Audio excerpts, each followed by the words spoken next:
Hello दोस्तों। Rhus tox medicine के audio lecture के पार्ट 2 का प्रस्तुति आज मैं आपके सामने रखूँगा। सबसे पहले मैं रस्टक्स का प्रयोग करने वाली बीमारियों और उनके लक्षण क्या क्या रहते हैं, किस किस बीमारी में इसका प्रयोग किया जाता है और किस किस लक्षणों को देखकर रस्टक्स के बारे में हम सोच सकते हैं, इस पर मैं चर्चा करूँगा विस्तार से। सबसे पहली बीमारी है इन्फ्लुएंजा। इन्फ्लुएंजा में शरीर में बहुत दर्द होता है, हाथ पैर में ऐंठन रहती है।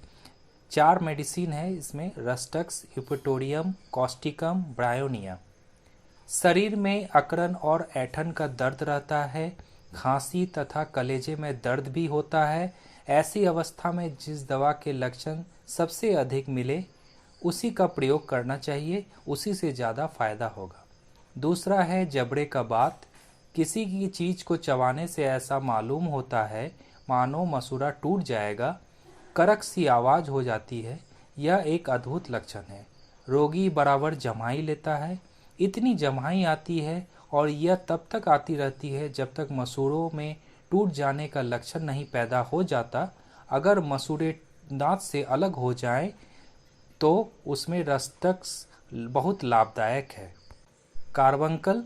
पहली अवस्था में रोग वाली जगह देखने में लाल रहती है, उसमें बहुत दर्द और तकलीफ रहती है।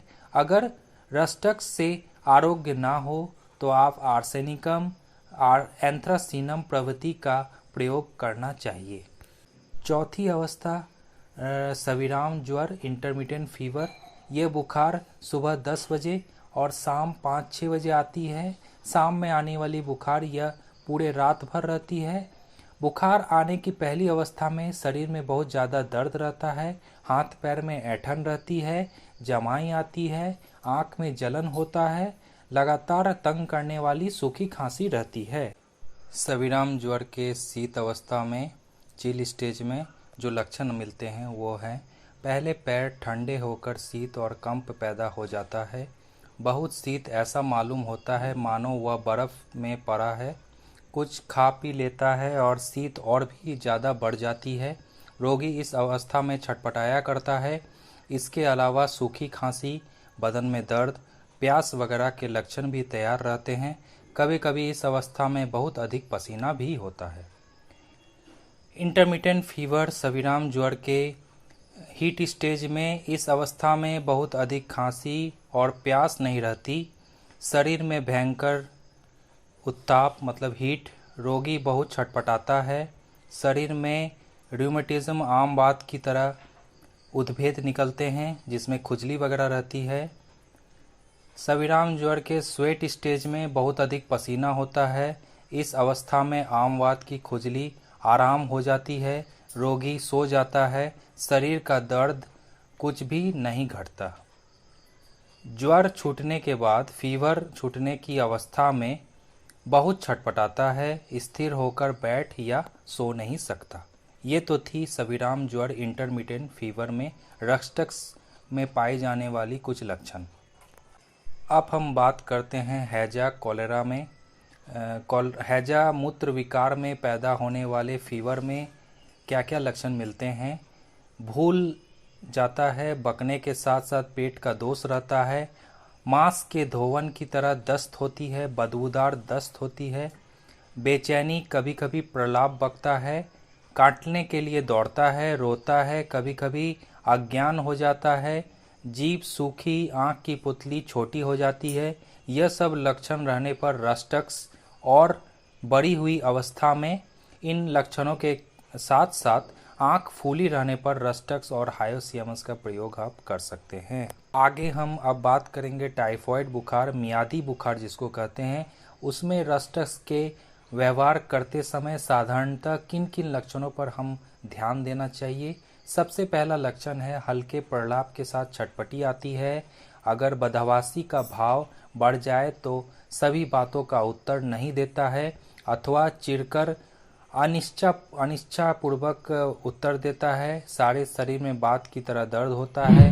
जीभ की नोक पर लाल तिकोनिया दाग होता है। होंठ पर और दांत में लाल रंग का मैल जमता है।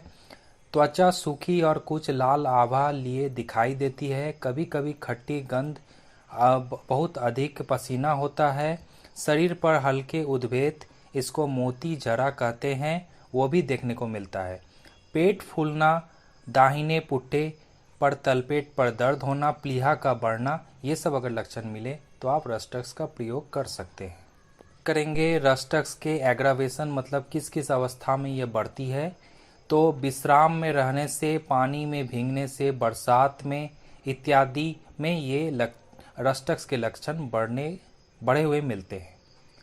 दूसरी आपकी बात करेंगे किस किस अवस्था में घटते हैं। एमुलेशन होता है, शरीर हिलने पर, करवट बदलने पर इत्यादि में आपको आराम मिलता है, इसके पेशेंट को देखने को मिलता है।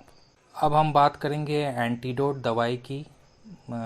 रस्टक्स में प्रयोग होने वाली एंटीडोट दवाई जैसे कि anacardium, aconite, belladonna, bryonia, carbo animalis, camphor, coffea, graphites, croton टिक, ग्वैकम, लैकेसिस, सल्फर।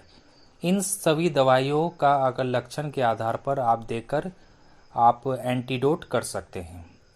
अब हम बात करेंगे किस पोटेंसी में दवा का प्रयोग करना चाहिए। आप 3 से लेकर 1 m तक का प्रयोग कर सकते हैं, लेकिन ये सब कुछ डिपेंड करेगा होम्योपैथिक फिजिशियन के एडवाइस पर। आपको पेशेंट का इंटेंसिटी कितना है, पेशेंट की क्षमता, प्रतिरोधक क्षमता कितनी है, पेशेंट का उम्र कितना है, मानसिक स्थिति कैसी है, माइंड सिम्टम्स कैसा है, इन सब को ध्यान में रखकर ही आप पोटेंसी का चुनाव कर सकते हैं। धन्यवाद। अगर आपको होम्योपैथिक मेडिसिन रस्टक्स की ऑडियो लेक्चर का पार्ट 2 पसंद आया हो तो चैनल को लाइक, शेयर और सब्सक्राइब करें। साथ ही आपके उचित कमेंट अवश्य दें इस चैनल के लिए।